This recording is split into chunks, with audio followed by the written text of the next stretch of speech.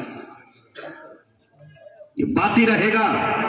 ہاں جب کبھی اکبر جیسا بادشاہ کسی سے متاثر ہو کر نیا دین الہی چلانے کی کوشش کرے گا اور یہ کہے گا کہ میں ایک نیا دین لے کر آیا ہوں، ذل الہی ہوں، تو پھر اللہ تبارک و تعالی مجدد احمد الفسانی رحمت اللہ علیہ کی شکل میں، شیخ احمد سرہندی کی شکل میں کسی نہ کسی مجدد کو اٹھائے گا، من یجدد لہا دینہا، اس امت کے لیے ہر قرن ہر صدی میں کوئی مجدد آتا رہے گا اور وہ مجدد آئے ہوئے درد و غبار کو اڑا کر پھینک دے گا، آئی ہوئی زنگ کو بالکل مٹا ڈالے گا، اس کے سینے کی نورانیت اور روحانیت اور اس کی جلوہ نمائی سے تمام اندھیرا چھٹ جائے گا، یہ امت ہلاک نہیں ہوگی، تباہ نہیں ہوگی، پوری امت گمراہی پر جمع نہیں ہوگی۔ اس زمانے میں بھی اللہ تبارک و تعالیٰ نے ان کا انتخاب کیا، کبھی شاہ ولی اللہ کا انتخاب کیا، اس کے بعد اللہ تبارک و تعالیٰ نے نہ جانے کتنے مجددین کو دنیا بھر کے خطوں میں علاقوں میں پیدا کیا۔ اسی طرح اللہ تبارک و تعالیٰ نے حضرت مولانا قاسم نانوتوی رحمت اللہ علیہ اور حضرت مولانا رشید مہمان گنگوئی رحمت اللہ علیہ کی شکل میں اور حضرت مولانا اشرف علی تھانوی نور اللہ مقدہ کی شکل میں امت کو مجددین عطا فرما دیے اور علماء دیوبند کی شکل میں جماعت حق روئے زمین کے ٹکڑے ٹکڑے اور کونے کونے پر پہنچا۔ یہ ہے وہ نعمت جس کی قدردانی کے لیے ہم سب جمع ہوئے۔ بس انہی الفاظ کے ساتھ ایک پہلو آپ کو سکھایا ہے، توحید الحمدللہ ہمارے پاس ہے، چرچے ہوں گے بہت کچھ، نہیں بہکنا نہیں ہے، قرآن موجود ہے، حدیث موجود ہے، فقہ موجود ہے اور فقہائے کرام کی تعلیمات موجود ہیں، عقائد کی کتابیں ہمارے پاس موجود ہیں، علماء نے زندگیاں کھپا کر ان کو ہمیں دے دیا ہے۔ نیٹ انٹرنیٹ ان کے چکروں میں مت پڑھو، سیدھے براہ راست مستند علماء کے پاس جاؤ، جنہوں نے علم علماء سے سیکھا ہے وہ آپ کو بتائیں گے۔ الحمدللہ آپ کو مبارکباد دیتا ہوں، عوام الناس کے بیچ ابھی بھی علماء کی یہ محبت موجود ہے، اسی کو کاٹنے کے لیے شیطان نہ جانے کیا کچھ کر رہا ہے۔ اس محبت میں اضافہ کرو، اس محبت میں مزید اضافہ کرو اور اللہ تبارک و تعالیٰ سے دعا مانگا کرو۔ تم کیوں نہیں مانگو گے جب دو عالم کا تاجدار مانگ رہا ہے، جب رسول پاک صلی اللہ علیہ وسلم مانگ رہے ہیں، جن کے پاس علم کے سمندر ہیں، جو جن کے علم کے خزانوں کی کوئی انتہا تک نہیں ہے، وہ کہتے ہیں اللہم انی اسأل حبک، اللہ میں آپ سے آپ کی محبت مانگتا ہوں، اللہ میں آپ سے آپ کی محبت مانگتا ہوں۔ سب کہو ہم بھی اللہ تجھ سے تیری محبت مانگتے ہیں۔ اگر اللہ کی محبت مل گئی تو ان کمینی لیلاؤں کی محبت خود بخود نکل جائے گی۔ دوسری، اے اللہ میں تجھ سے تیری محبت مانگتا ہوں، وَأَسْأَلُكَ مَن يُحِبُّكَ، اور میں تجھ سے ان کی محبت مانگتا ہوں جو تجھ سے محبت کرتے ہیں۔ یہ کون ہیں؟ یہ انبیاء کرام ہیں، یہ شہداء عظام ہیں، یہ صدیقین ہیں، یہ صالحین ہیں جو اللہ سے محبت کرتے ہیں، ان کی محبت بھی مانگو، یہ بھی بہت بڑی نعمت ہے۔ وَحُبَّ عَمَلٍ يُقَرِّبُ إِلَىٰ حُبِّكَ، اور اس عمل کی محبت مانگتا ہوں جو مجھے تیرے قریب کر دے۔ اے مولا وہ عمل مجھ سے کرا لیجئے جو تیرے نزدیک کرے۔ تو اللہ تعالیٰ سے یہ تین چیزوں کی محبت اللہ کے رسول نے مانگی۔ سب سے پہلے اللہ کی محبت، جب اللہ کی محبت ہوگی تو اللہ کا مؤذن جب اذان لگائے گا آؤ حی علی الصلاۃ، تو آپ مسجد کی طرف جاؤ گے۔ جب اذان لگے گی الصلاۃ خیر من النوم، تو اپنا بستر چھوڑ کر گہری نیند میں آنکھیں ملتے ہوئے مسجد کی طرف چلے جاؤ گے۔ جب آواز لگے گی کہ اس حافظ قرآن کی پر کچھ خرچ کرنے کے لیے ذرا اپنی جیب سے خرچ کرو، تو اللہ کی محبت ہوگی تو قرآن پر خرچ کرو گے۔ اللہ کی محبت ہوگی تو حج کے لیے احرام باندھو گے، عمرے کے لیے جاؤ گے۔ اللہ کی محبت ہوگی تو مسکین پر خرچ کرو گے، یتیم پر خرچ کرو گے۔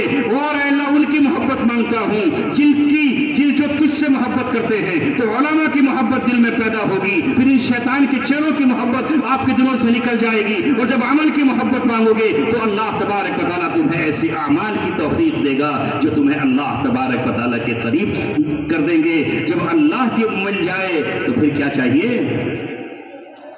حاکم الحاکمین مل جائے تو ایرے غیرے نتھو خیرے کی ضرورت کیا ہے؟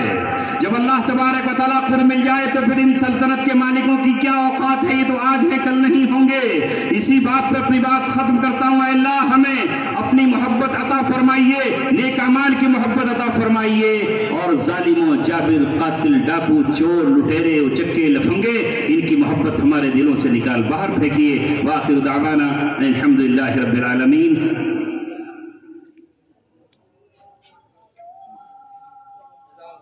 اذان